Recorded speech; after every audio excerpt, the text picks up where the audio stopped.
Early the next morning, Joshua and all the Israelites got up and left Acacia. They traveled to the Jordan River and camped there before they crossed it. After 3 days, the leaders went through the camp. They gave orders to the people. When you see the Levite priests carrying the box of the agreement of the Lord your God, follow them. But do not follow too closely. Stay about 1,000 yards behind them. You have not been here before, but if you follow them, you will know where to go. Then Joshua told the people, "Make yourselves pure. Tomorrow the Lord will do amazing things among us." Then Joshua said to the priest, "Take the box of the agreement and go across the river in front of the people." So the priest lifted the box and carried it in front of the people. Then the Lord said to Joshua, "Today I will begin to make you a great man for all the Israelites to see. Then the people will know that I am with you, just as I was with Moses. The priest will carry the box of the agreement. Tell them this: walk to the shore of the Jordan River and stop just before you step into the water." Then Joshua said to the Israelites, "Come and listen to the words of the Lord your God. Here is proof that the living God is really with you and that he will surely defeat your enemies. He will defeat the Canaanites, Hittites, Hivites, Perizzites, Girgashites, Amorites, and Jebusites. He will force them to leave their land. The box of the agreement of the Lord of the whole world will go before you as you cross the Jordan River. Now, choose 12 men, one from each of the 12 tribes of Israel. The priest will carry the holy box of the Lord. He is the Lord of the whole world. They will carry that box in front of you into the Jordan River. When they enter the water of the Jordan River will stop flowing and fill behind that place like a dam." The priest carried the box of the agreement, and the people left the place they had camped. The people started going across the Jordan River. During harvest time, the Jordan River overflows its banks, so the river was at its fullest. The priests who were carrying the box came to the shore of the river. When they stepped into the water, immediately the water stopped flowing and piled up like a wall. The water piled up high a long way up the river, all the way to Adam, the town near Zarethan. And the water flowing down to the sea of Arabah, the Dead Sea, was completely cut off. The people crossed the river near Jericho. The ground at that place became dry, and the priest carried the box of the agreement of the Lord to the middle of the river and stopped. They waited there while all the Israelites walked across the Jordan River on dry land. After all the people had crossed the Jordan River, the Lord said to Joshua, "Choose 12 men, one from each tribe. Tell them to look in the river where the priests were standing and get 12 rocks from that place. Carry these rocks with you and put them where you stay tonight."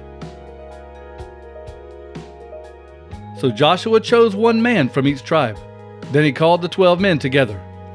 He said to them, "Go out into the river where the holy box of the Lord your God is. Each of you must find one rock. There will be one rock for each of the 12 tribes of Israel. Carry that rock on your shoulder. These rocks will be a sign for you. In the future, your children will ask you, 'What do these rocks mean?' You will tell them that the Lord stopped the water from flowing in the Jordan River. When the holy box of the Lord's agreement crossed the river, the water stopped flowing. These rocks will help the Israelites remember this forever." So the Israelites obeyed Joshua. They carried 12 rocks from the middle of the Jordan River. There was one rock for each of the 12 tribes of Israel. They did this as the Lord had commanded Joshua. The men carried the rocks with them. Then they put the rocks at the place where they made their camp. Joshua also put 12 rocks in the middle of the Jordan River. He put them at the place where the priest had stood while carrying the holy box. These rocks are still there today. The Lord had commanded Joshua to tell the people what to do. This is what Moses had said Joshua must do. So the priest carrying the holy box stood in the middle of the river until everything was done. Meanwhile, the people hurried across the river. After the people finished crossing the river, the priest carried the Lord's holy box to the front of the people. The men from the tribe of Reuben, Gad, and the half-tribe of Manasseh obeyed Moses. These men crossed the river in front of the other people. These men were prepared for war. They were going to help the rest of the Israelites take the land God had promised to give them. About 40,000 soldiers, prepared for war, passed before the Lord. They were marching toward the plains of Jericho. That day the Lord made Joshua a great man to all the Israelites. From that time on, they respected Joshua as they had Moses. Then the Lord said to Joshua, "Command the priest carrying the box that holds the agreement to come out of the river." So Joshua commanded the priest, "Come out of the Jordan River." The priest obeyed Joshua. They carried the box of the Lord's agreement with them and came out of the river. When their feet touched the land on the other side of the river, the water in the river began flowing again. The water again overflowed its banks, just as it had before the people crossed. The people crossed the Jordan River on the 10th day of the first month and camped at Gilgal, east of Jericho. They carried with them the 12 rocks that they had taken from the Jordan River, and Joshua set them up at Gilgal. Then Joshua told the Israelites, "In the future, your children will ask you, 'What do these rocks mean?' Tell them, 'These rocks help us remember the way the people of Israel crossed the Jordan River on dry land. The Lord your God caused the water in the Jordan River to stop flowing so that you could cross it on dry land, just as the Lord had stopped the water in the Red Sea so that we could cross it on dry land. The Lord did this so that all the people in this country would know that He is very powerful. Then they will always be afraid of the Lord your God." So the Lord dried up the Jordan River until the Israelites finished crossing it. The kings of the Amorites living west of the Jordan River and the Canaanites living by the Mediterranean Sea heard about this and became very frightened. After that, they were not brave enough to stand and fight against the Israelites. At that time the Lord said to Joshua, "Make knives from flint rocks and circumcise the men of Israel." So Joshua made knives from flint rocks and circumcised the men of Israel at Gibeath ha-Araloth. This is why Joshua circumcised the men. After the Israelites left Egypt, all the men who were able to serve in the army were circumcised. While in the desert, many of the fighting men did not listen to the Lord. So the Lord promised that they would not see the land where much food grows. He promised our ancestors to give us that land, but because of those men, He forced the people to wander in the desert for 40 years. That way, all those fighting men would die. So all the fighting men died, and their sons took their place. But none of the boys who were born in the desert on the trip from Egypt had been circumcised, so Joshua circumcised them. Joshua finished circumcising all the men. The people camped at that place until all the men were healed. Then the Lord said to Joshua, "You were slaves in Egypt, and this made you ashamed. But today I have taken away that shame." So Joshua named that place Gilgal, and that place is still named Gilgal today. The Israelites celebrated Passover while they were camped at Gilgal on the plains of Jericho. This was on the evening of the 14th day of the month. The day after Passover, the people ate food that grew in the land. They ate bread made without yeast and roasted grain. The next morning, the manna from heaven stopped coming. This happened the first day after the people ate the food that grew in the land of Canaan. From that time on, the Israelites did not get the manna from heaven. When Joshua was near Jericho, he looked up and saw a man standing in front of him. The man had a sword in his hand. Joshua went to the man and asked, "Are you a friend to our people, or are you one of our enemies?" The man answered, "I am not an enemy. I am the commander of the Lord's army. I have just now come to you." Then Joshua bowed his face to the ground to show respect and said, "I am your servant. Does my master have a command for me?"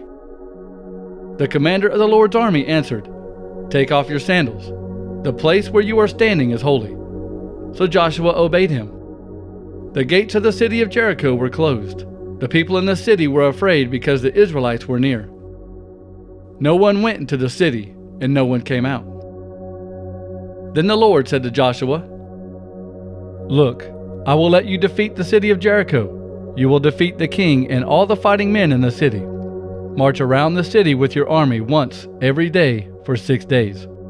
Tell 7 of the priests to carry trumpets made from the horns of male sheep, and to march in front of the priests who are carrying the holy box. On the 7th day, march around the city 7 times, and tell the priests to blow the trumpets while they march. They will make one loud noise from the trumpets. When you hear that noise, tell all the people to begin shouting. When you do this, the walls of the city will fall down, and your people will be able to go straight into the city. So Joshua, son of Nun, called the priests together and said to them, Carry the holy box of the Lord.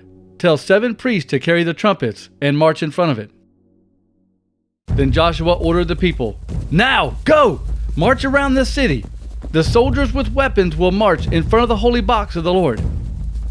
After Joshua finished speaking to the people, the 7 priests with the trumpets began marching before the Lord, blowing the trumpets as they marched. The priests carrying the Lord's holy box followed them.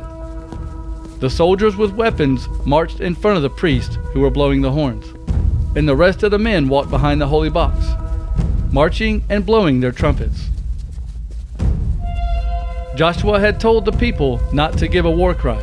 He said, Don't shout, don't say a word until the day I tell you. Then you will shout. So Joshua made the priests carry the holy box of the Lord around the city 1 time. Then they went back to the camp and spent the night there. Early the next morning, Joshua got up, and the priests carried the Lord's holy box again. The 7 priests with the trumpets marched in front of the Lord's holy box, blowing their trumpets.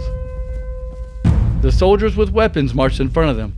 The rest of the people marched behind the Lord's holy box. During the whole time they marched, the priests were blowing the trumpets. On the 2nd day, they all marched around the city 1 time, and then they went back to the camp. They continued to do this every day for 6 days. On the 7th day, they got up at dawn and marched around the city 7 times. They marched in the same way they had marched on the days before, but on that day, they marched around the city 7 times.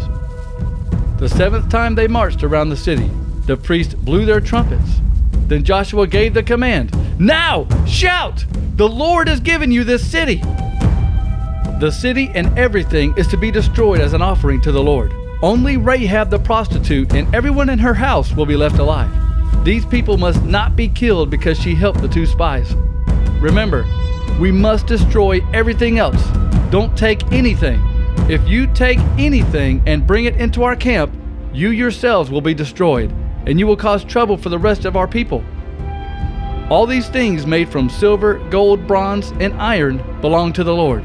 They must be put in the Lord's treasury. So then the priest blew the trumpets. When the people heard the trumpets, they began shouting. The walls fell down, and the people ran up into the city. So the Israelites defeated that city. The people destroyed everything in the city. They destroyed everything that was living there. They killed the young and old men, the young and old women, and the cattle, sheep, and donkeys. Joshua talked to the 2 spies. He said, You made a promise to the prostitute, so go to her house and bring her out, and all those who are with her. So the 2 men went into the house and brought out Rahab, her father, mother, brothers, all her family, and all those who were with her. They put all the people in a safe place outside the camp of Israel.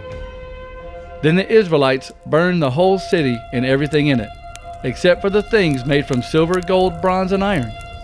They put these things in the Lord's treasury. Joshua saved Rahab the prostitute, her family, and all those who were with her. Joshua let them live because Rahab helped the spies Joshua had sent out to Jericho. Rahab still lives among the Israelites today. At that time, Joshua made this important promise. He said, Whoever rebuilds Jericho will be in danger from the Lord. When he lays the foundation, he will lose his oldest son. When he sets up the gates, he will lose his youngest son. So the Lord was with Joshua, and Joshua became famous throughout the whole country.